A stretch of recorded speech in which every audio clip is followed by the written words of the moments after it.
In this bulletin, expect increase in COVID-19 cases. Domestic repatriation commences. And 3 months to get outbreak under control.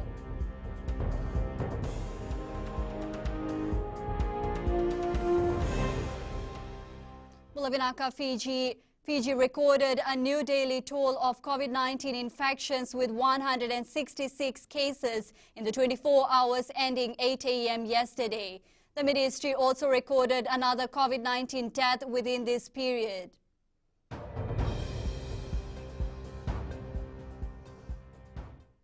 Permanent Secretary for Health Dr. James Fong says they're expecting an increase in the number of cases in Lamy. Therefore, they're ensuring that the cases are not exported into the other non-containment zones. Dr. Fong says community transmission is broad throughout the Central Division. He also stated that the ministry will now only report on areas of interest since the number of positive cases have grown.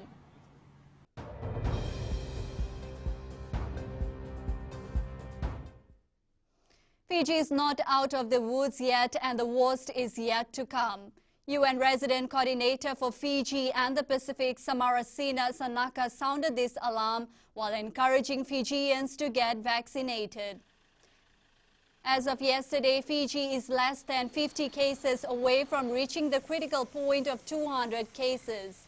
There are now more than 1,400 cases in isolation, and the COVID-19 outbreak is showing no signs of slowing down. Is that the worst is not over yet. We will see increasing numbers, and we really need to be able to get over the next 3 months or so, get those remaining population vaccinated. The Fiji Medical Association fears Fiji's continuous high records of daily cases can be catastrophic for this small nation. However, President Dr. Basharat Munshi says he is confident that with the administering of vaccine, Fiji has a higher chance of overcoming this outbreak. Dr. Munshi added that past experiences have taught us that vaccination achieves herd immunity, which flattens the curves of the outbreak. Since June 18th, 252,791 of Fijians 18 and older have received at least one dose, and 12,246 who are fully vaccinated. So it is, to me, a race between the current outbreak and explosion of numbers between that versus how quickly can we get our threshold of vaccination numbers up. And once the vaccination proportion goes up, I do believe we will get this under control. The COVID-19 task force in the Northern Division has mobilized its provincial teams to prepare for the repatriation of members of the public from Viti-Levu to Vanuatu-Levu. The Bua province will trial the repatriation program starting today. Upon its success, repatriation of individuals to Maduwata and Dakonrove will follow. 12 Fijians will return to Bua after being stranded in Viti-Levu for more than 2 months. We will start first within Bua. Bua, we have 27 people that they are supposed to come. But after listening that they will be isolated in the quarantine center for 14 days, that number had decreased. The Ministry of Health is exploring the vaccine options for Fiji's younger generation as we continue to battle COVID-19. Vaccination Task Force head Dr. Rachel Devi says the decision on vaccinating those under the age of 18 depends on which COVID-19 vaccine will be approved by the World Health Organization. Dr. Devi says some parents have raised concerns with the ministry in terms of protecting their kids. She adds vaccinating children is an option which they are currently exploring. When WHO approves this, and we're ready to explore that, but our main prime focus right now is obviously the adult population, and for which we know we have AstraZeneca. A video of a group of men involved in a brawl at Jitu Estate in Samabula yesterday morning is circulating on social media.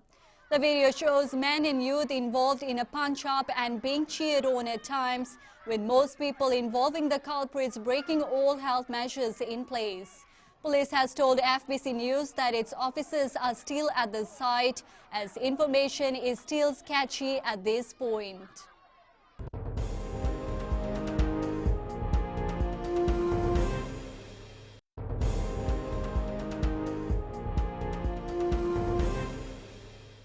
Switzerland's hopes of remaining in the Euro 2020 Championship is still alive after thrashing Turkey 3-1 this morning.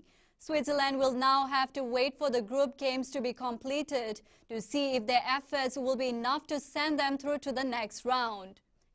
Italy maintains its lead in Group A of the Euro 2020 after beating a 10-man Wales 1-0 this morning. It was Matteo Pessina's goal that gave Italy a half-time lead as Wales clung on till the final whistle, which was enough to secure their place in the second round of Euro 2020. Parramatta Eels survived a shock upset scare to get a 36-10 win over the Bulldogs yesterday at Bankwest Stadium. The Bulldogs had led the game 10-6 at halftime, but a couple of silly plays in the second half gifted the Eels a lead, and then the floodgates opened for the top four side to win.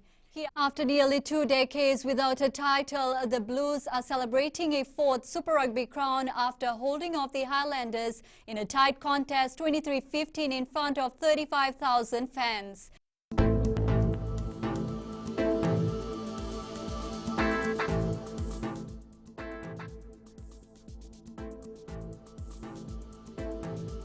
A trough of low pressure is expected to affect the group from Wednesday. That's FBC News. Now join us for our 1-hour major bulletin at 7 p.m. And be sure to download the FBC app to access the latest in news, sports and live radio broadcasts from any of our 6 FBC radio stations. Stay safe and good afternoon.